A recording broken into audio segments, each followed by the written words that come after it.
Drugs పై దండయాత్ర అనే కార్యక్రమాన్ని చేపట్టింది ఎన్టీఆర్ కమిషనరేట్ భాగంగా. సో ప్రస్తుతం చూసుకున్నట్లయితే ఈ యొక్క సైకిల్ యాత్ర ఏదైతే 5 మంది మహిళా పోలీస్ ఆఫీసర్లు అయితే ముందుకు రావడం జరిగింది. ఎన్టీఆర్ జిల్లా వ్యాప్తంగా దాదాపుగా 35 రోజుల పాటు 510 కిలోమీటర్లు అయితే తిరగనున్నారు. ప్రధానంగా డ్రగ్స్ వాడుతున్న నేపథ్యంలో ఎటువంటి నష్టాలు వస్తాయనే నేపథ్యం ప్రస్తుతం చూసుకున్నట్లయితే ఏదైతే డ్రగ్స్ పై దండయాత్ర ఈ యొక్క కార్యక్రమం సంబంధించి పెద్ద ఎత్తున చేపట్టారు ఎన్టీఆర్ కమిషనరేట్.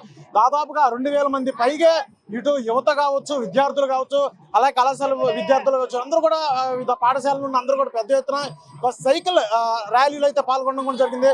ప్రస్తుతం మనం చూసుకున్నట్లయితే విజువల్స్ లో ఎన్ని క్లియర్ గా తెలుస్తుంది. ఏదైతే మొదటి కూటమి ప్రభుత్వం ఏర్పడిన కాడి నుంచి కూడా ఈ డ్రగ్స్ మహమ్మారిని రాష్ట్రం నుండి బయటకు పంపించాలి, దీన్ని పూర్తిగా నిర్మూలించాలంటూ కూడా డ్రగ్స్ ఫ్రీ స్టేట్ గా నిర్మించే విధంగా అయితే సో కార్యాచరణ సిద్ధం చేసుకుని ఈ నేపథ్యంలో ఈగల్ ఒక డిపార్ట్మెంట్ ఏర్పాటు చేయడం కావచ్చు. సో ఈ నేపథ్యంలో ఈ యొక్క డ్రగ్స్ రాష్ట్రం మొత్తంగా పోవాలనే నేపథ్యంలో అనేక కార్యక్రమాలు ఏర్పాటు చేయడం జరుగుతుంది. దాంట్లో ప్రధానంగా చూసుకున్నట్టయితే ఎన్టీఆర్ జిల్లాలో సో అత్యంత కీలకంగా ఇప్పటికే నో టు డ్రగ్స్ బ్రో అంటూ కూడా అనేక కార్యక్రమాలు చేపట్టగా వివిధ 2K రన్ కావచ్చు, 3K రన్, 5K రన్ లాంటివి కూడా ఈ డ్రగ్స్ అవగాహన నేపథ్యంలో ఏర్పాటు చేయడం. సో తాజాగా చూసుకున్నట్లయితే ఎన్టీఆర్ కమిషనర్ భాగంగా సో ఎన్టీఆర్ జిల్లా వ్యాప్తంగా దాదాపుగా 510 కిలోమీటర్ల వరకు కూడా ఈ యొక్క 5 మహిళా పోలీసులు అయితే తిరగడం జరుగుతుంది. అలాగే డ్రగ్స్ సంబంధించి ఏవైతే డ్రగ్స్ వాడడం నేపథ్యంలో అనేక దుష్ప్రచారాలు, అలాగే అనేక నష్టాలు ఉంటాయి. సో కూడా వీటికి అవగాహన కలిగినగా పెడల్ అగైనెస్ట్ డ్రగ్స్ పెడలింగ్ అంటూ కూడా సో ఈ యొక్క కార్యక్రమం చేయడం జరిగింది. ఏదైతే ఈ యొక్క కార్యక్రమం సంబంధించి మనం విజువల్ చూడవచ్చు.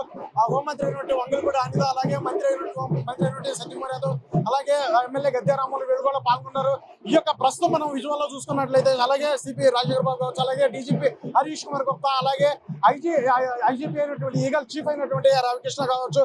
సో ఇలాగ అందరూ కూడా ఈ యొక్క కార్యక్రమంలో పాల్గొనడం జరిగింది. సో ఈ యొక్క కార్యక్రమం సంబంధించి ఇప్పటికే సీఎం చంద్రబాబు నాయుడు ప్రధానంగా చూసుకున్నట్లయితే ఈ యొక్క డ్రగ్స్ సంబంధించి సో డ్రగ్స్ ఫ్రీ స్టేట్ గా చేయాలి, ఈ నేపథ్యంలోనే ఈ డ్రగ్స్ పై దండయాత్ర చేయాలని ఒక యుద్ధం ప్రకటించారనేది కూడా క్లియర్ తెలుస్తుంది. ఈ నేపథ్యంలో గతంలో చూసుకున్నట్లయితే దాదాపు 1,00,000 కిలోల గంజా కూడా నిర్మూలించడం, దాని యొక్క నాశనం చేయడం కూడా జరిగింది కూటమి ప్రభుత్వం ఏర్పడ్డాక.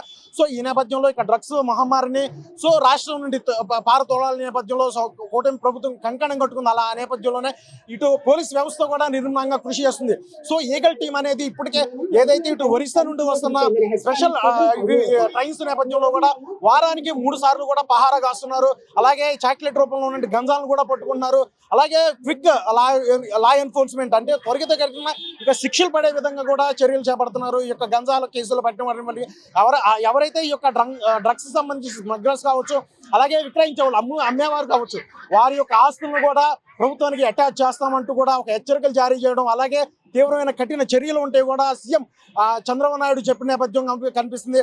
సో ఈ నేపథ్యంలో ఈ రోజు డ్రగ్స్ పై దండయాత్ర అనేది చేపట్టడం ఎన్టీఆర్ పోలీస్ కమిషనరేట్ లో భాగంగా చూసుకున్నట్లయితే పెడల్ అగైనెస్ట్ డ్రగ్స్ పెడలింగ్ అంటూ కూడా ఈ యొక్క నినాదంతో మరి ముందుకు వెళ్తా సో ఈ యొక్క 510 కిలోమీటర్ల నెల ఎన్టీఆర్ జిల్లా వ్యాప్తంగా మొత్తంగా ఏదైతే ఉందో ఒక గ్రామాన కూడా ఈ యొక్క 5 పోలీస్ అధికారులు కూడా నిర్విఘ్నంగా 35 రోజుల పాటు, అంటే ఈ రోజు 27 నుంచి మార్చి 1 వరకు కూడా 35 రోజుల పాటు నిర్విఘ్నంగా ఆయా గ్రామాలన్నిటి కూడా వెళ్ళి అక్కడ వివిధ అవగాహన కార్యక్రమాలు చేపడతారు. అంటే ప్రధానంగా డ్రగ్స్ తీసుకోవడం వల్ల ఎటువంటి ప్రయోజనాలు కలుగుతాయి, అలాగే దానివల్ల ఇటు మానసిక శారీరక ఎటువంటి ఇబ్బందులు కలుగుతాయి, అలాగే చట్టపరమైన ఎటువంటి కఠిన చర్యలు ఎదుర్కోవాల్సి ఉంటుంది. ఇటువంటి అన్నిటి మీద కూలంకషంగా ఒక అవగాహన కార్యక్రమంలో చేపడుతున్నారు. ఈ నేపథ్యంలో ముందుకు వచ్చిన 5 పోలీస్ అధికారులు కూడా ఇటు హోంమంత్రి అయినటువంటి అనిత కావచ్చు, అలాగే మంత్రి సత్యకుమార్ యాదవ్ వీళ్ళందరూ కూడా ప్రశంసిన నేపథ్యం కనిపిస్తుంది. సో ఏదేమైనా సరే డ్రగ్స్ ఫ్రీ స్టేట్ గా చేయాలి. అలాగే స్వర్ణాంధ్ర విజన్ ఏదైతే ఉందో 2047 లో భాగంగా సో హెల్దీ వెల్దీ రాష్ట్రాన్ని తీర్చిదిద్దాలి, ఆ విధంగానే ముందుకు వెళ్ళాలంటూ కూడా సీఎం ఒక ఆలోచన కోరిక ఆ నేపథ్యంలోనే అడుగులు వేస్తున్నారు. సో రాష్ట్రంలో ఒక డ్రగ్స్ నిర్మూలనగా కంకణం కట్టుకుంటూ దాని మీద ఉక్కు పాదంతో అణిచివేసేలాగా ఇటు పోలీస్ వ్యవస్థ కావచ్చు, అలాగే ప్రభుత్వం కావచ్చు నిర్మూలంగా కృషి చేస్తున్నారో తెలుస్తుంది.